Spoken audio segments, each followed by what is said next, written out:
Today, I'm inviting you to steal my homework from the last decade. Because if you want to go to the next level in your leadership, in your business, and in your life, you have to be able to train your nervous system to hold it. You see, that's the real work. No, it's not more strategy, not more productivity, not more intensity. If your nervous system can't hold the expansion, your subconscious will always sabotage it.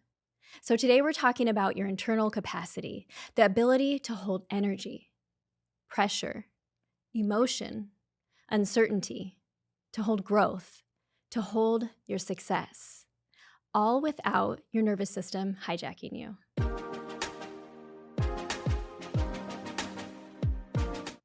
Hi, I'm Carmen CEO and founder of the Amplified Life Company, where we partner with CEOs and leadership teams to build empowered, coaching-driven cultures where ownership is shared, performance is sustainable, and work feels energizing and meaningful again. Isn't that what we all want? Here's the first thing that I want you to know about capacity, and it's the first thing that I had to learn myself. In life and leadership, if it feels heavier than it should, it's not because you're doing it wrong.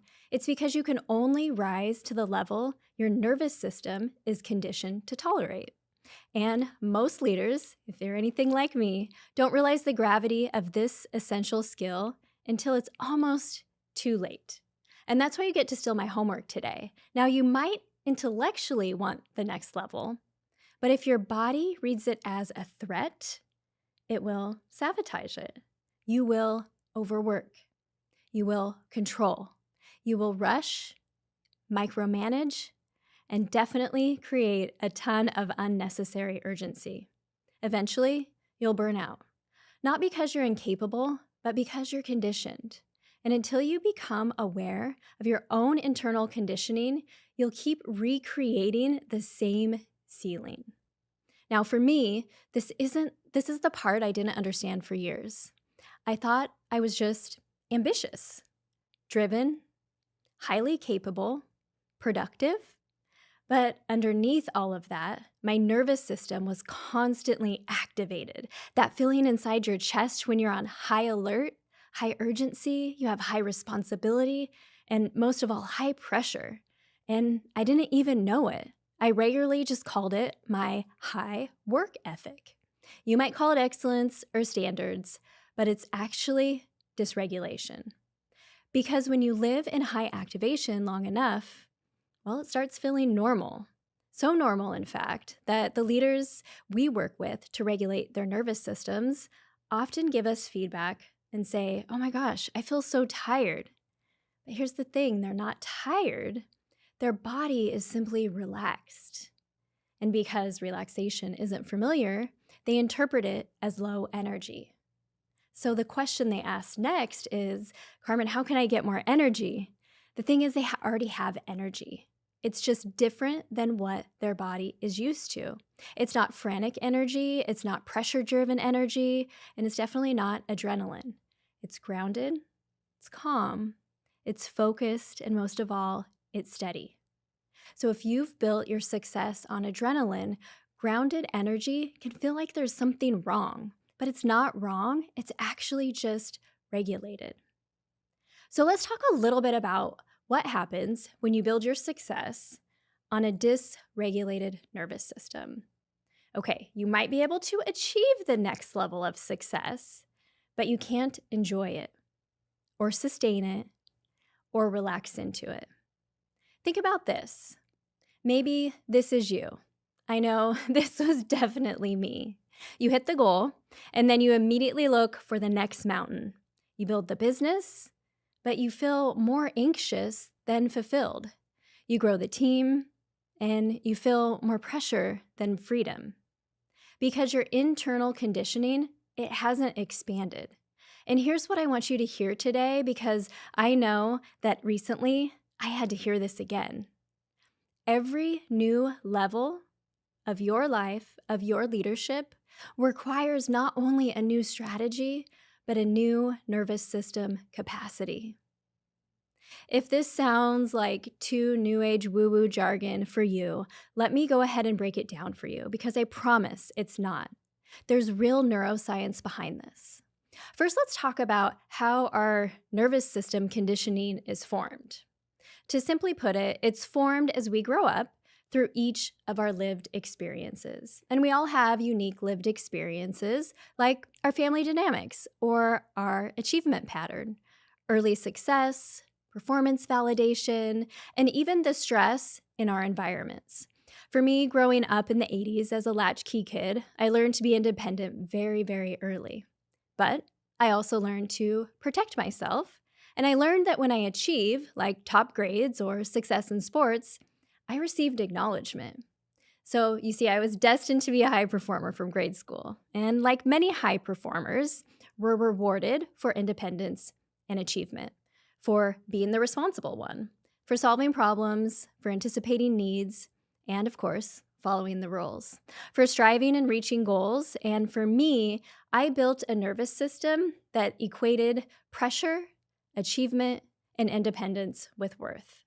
And I started leading from it. Maybe you're leading from it too. So consider this and be honest with yourself, because that's what we're here for. Do you associate stillness with laziness? Or maybe rest with falling behind? What about delegation with loss of control?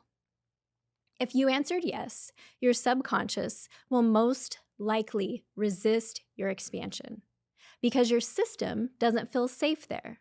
For me, this used to sound like, I just can't relax.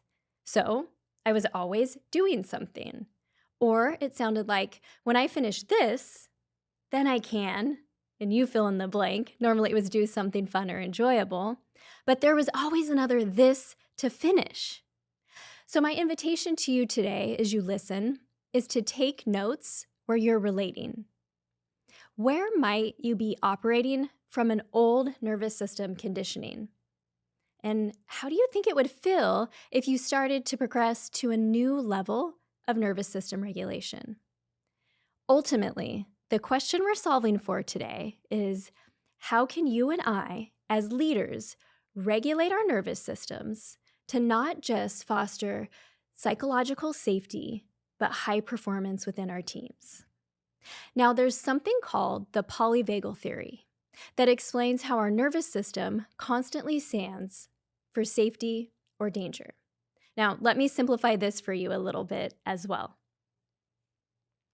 The autonomic nervous system, ANS, the part of you that runs automatically. It has two primary branches: the sympathetic system, our fight or flight response, and the parasympathetic system, your rest and digest state, or I like to call it your stay and play state. But the polyvagal theory expands this further into three distinct states. The first being the ventral vagal state. This is your social engagement mode. This is when you're the most regulated. You feel grounded, connected, clear, present. Your voice is steady. Your thinking is flexible. You can actually listen, collaborate, and innovate. And this is where high performance leadership lives. The next state is the sympathetic state, the fight or flight state. This is where we get activated. So that feeling on the inside, that sense of urgency, never enough time, irritability, control, impatience, micromanaging, overworking, you'll feel your heart rate increase, your cortisol rises, your thinking narrows, and you become reactive instead of reflective. Many high performers live there. So long, in fact, they think it's just part of their personality. And then we have the dorsal vagal state. This is our shutdown mode. This is collapse, where you feel exhausted, where you have disengagement, avoidance, procrastination, brain fog, low motivation. You might look calm on the outside, but internally, you are depleted. Now, here's why this matters in leadership. Research shows that the tone a leader sets directly shapes the emotional and functional dynamics of their team. It's something called co-regulation. When a leader is regulated, they act as like this emotional anchor. Their calm steadies the room. Their grounded presence builds trust. and their nervous system, it signals safety. And guess what? When people feel safe, they speak up, they innovate, they collaborate, they take ownership. And that's what we want. But on the other hand, when a leader is dysregulated, the opposite happens. We get stuck in black and white thinking. Our decision making becomes narrow. Creativity drops. Empathy decreases. And your team? Well, they feel it, even if you say nothing. Because there's another term from this research that I love, and it's called neuroception. Now, neuroception describes how our nervous systems are constantly communicating with each other below our conscious awareness, nervous system to nervous system. Okay, so imagine this. I'm sure you can picture this. You're rushing late to a meeting that you're going to lead. Your last Zoom call, it kind of went sideways. You're worried about headcount. You're stressed about revenue. And to top it all off, you didn't sleep well last night. You rush into the meeting and you sit down and you think, okay, I'm holding it all together. But guess what? Your team already knows before you even say a word, because your nervous system is broadcasting tension, and our nervous systems are always receiving it. That's why the old model of this high-octane leadership, or whatever you want to call it, the grinding, crushing it all, having the all-nighter, well, it has an expiration because stress trickles down. Not just metaphorically, but biologically. And when leaders don't regulate themselves, they tax everyone else. This type of chronic dysregulation creates team resistance, turnover, disconnection, gaps in empathy, and loss of psychological safety. But on the other hand, let's talk about what happens when a leader learns to regulate. Engagement increases, decision-making improves, our teams become more resilient, and performance becomes sustainable. And here's the deeper layer. Anchoring in your own center as a leader, in your center of well-being, it's not just neurological. It's spiritual, energetic, it's presence, and it's the essence of your true leadership. But there's good news, I promise. If I can undo my conditioning and increase my capacity to hold positive pressure and higher levels of responsibility and risk, so can you. It's not about becoming soft, it's about becoming steady. Because the strongest leaders, they aren't the most intense, they're the most regulated. And I have to tell you, friends, when I say that every new level requires an upgrade to your nervous system, I'm pretty much speaking from experience. This year at the Amplified Life Company, we made the decision to actively grow our business in South Florida. You see, much of our success has been built on deep relationships on the West Coast, Arizona, Montana, and Texas.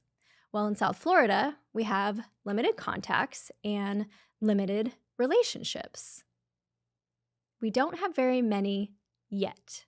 Now, you notice that I said yet. Growth takes boots on the ground. It takes showing up. It takes a new level of energy output. So for me personally, that means being on more than normal.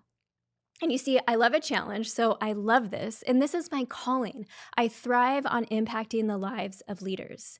And I know and deeply believe that this positive pressure and challenge builds fulfillment in my life and my leadership, and it helps shake my character as an individual. But let me share a little bit about what happened earlier this year when we were starting this growth trajectory. You see, I wasn't actively practicing daily regulation, even when I didn't feel dysregulated. You heard me right. Practicing even when I'm feeling good. And something happened to knock me down a bit, like we got 6 no's or not right now in 1 week, which did happen. And because I wasn't practicing, because I was feeling good, I slipped up a bit. And when I slip up a bit, it shows up clearly in my life and leadership as unfocused busy work. I procrastinate on deep work because I don't even want to sit long enough to do that. I allow in distractions, and that inner tension and anxiety starts building again.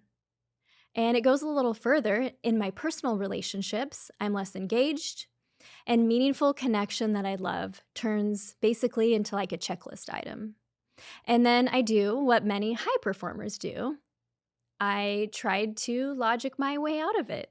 Hey, maybe it's my hormones, or I need another supplement, more red light therapy, a sauna. Maybe I just need to change the recovery routine altogether.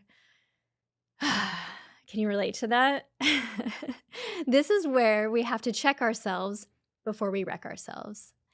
In fact, the scripture that came to me was Romans 12:3 that says, "Don't think you're better than you really are. Be honest in the evaluation of yourself." Or you could quote the great philosopher Taylor Swift, "It's me. Hi, I'm the problem. It's me."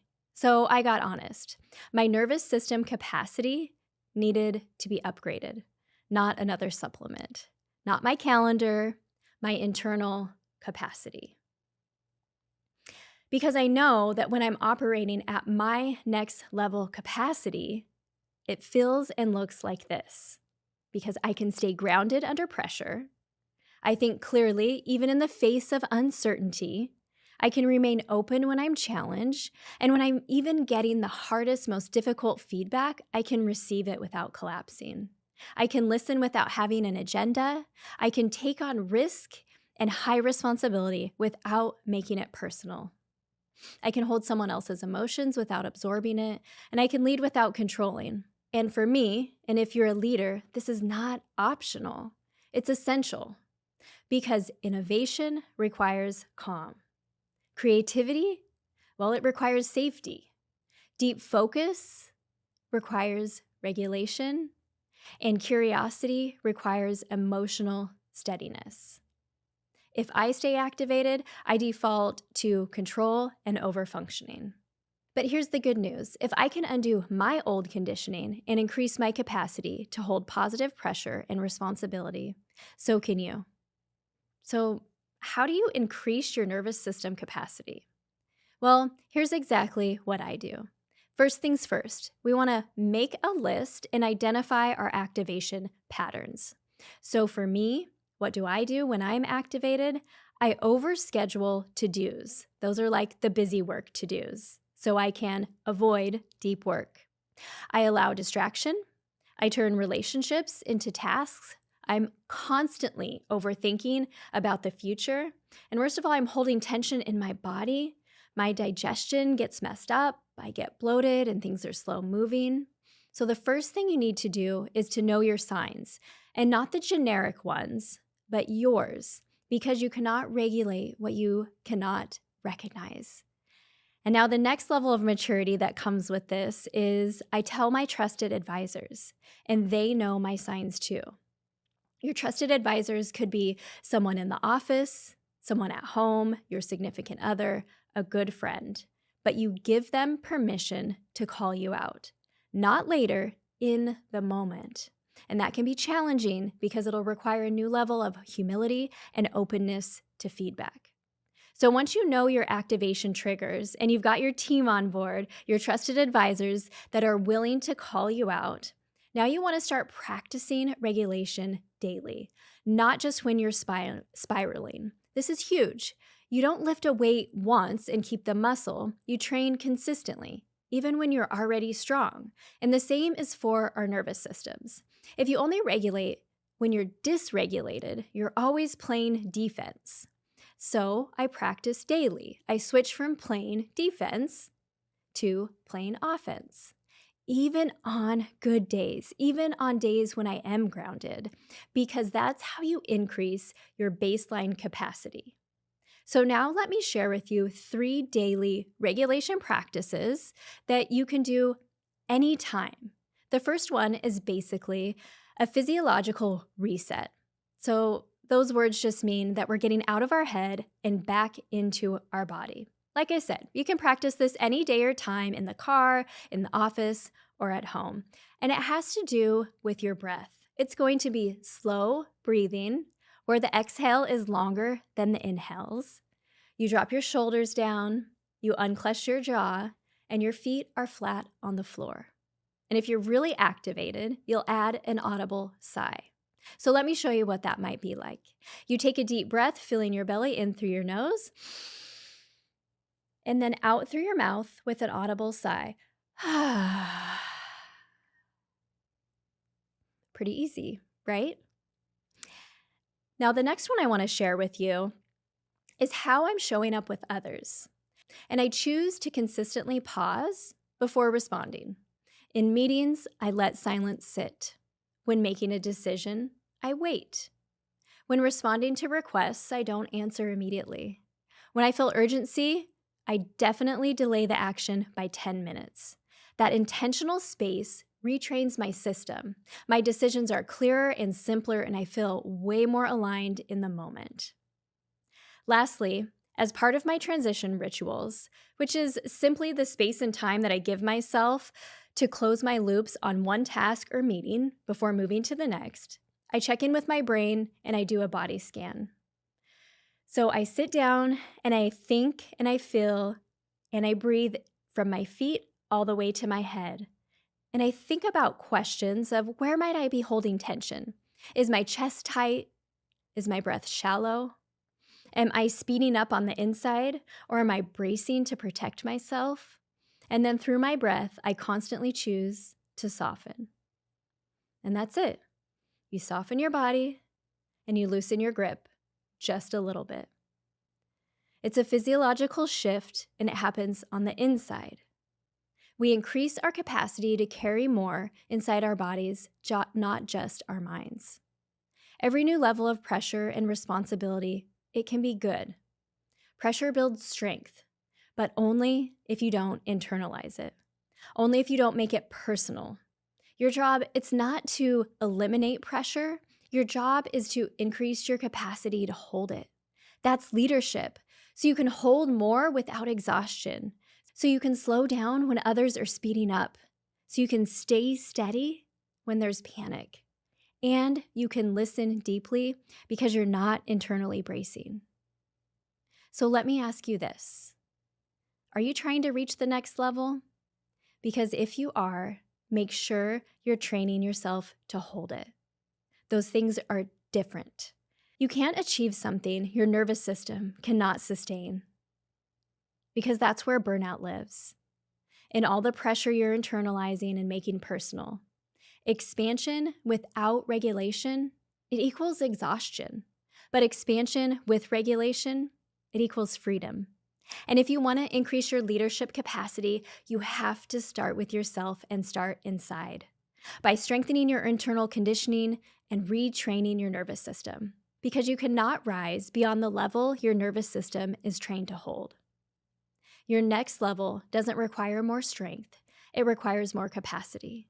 By training your nervous system and increasing your internal ceiling so you can hold the expansion without collapsing underneath it. Calmly, steadily, and powerfully. And finally, enjoy the life and leadership you work so hard to build. If this episode resonated with you, make sure to grab the Leader Guide linked in the show notes to create your own personal capacity plan to begin using right away. And thank you for being committed to learning and growth and stepping into a new way to work, a new way to team, and a new way to lead.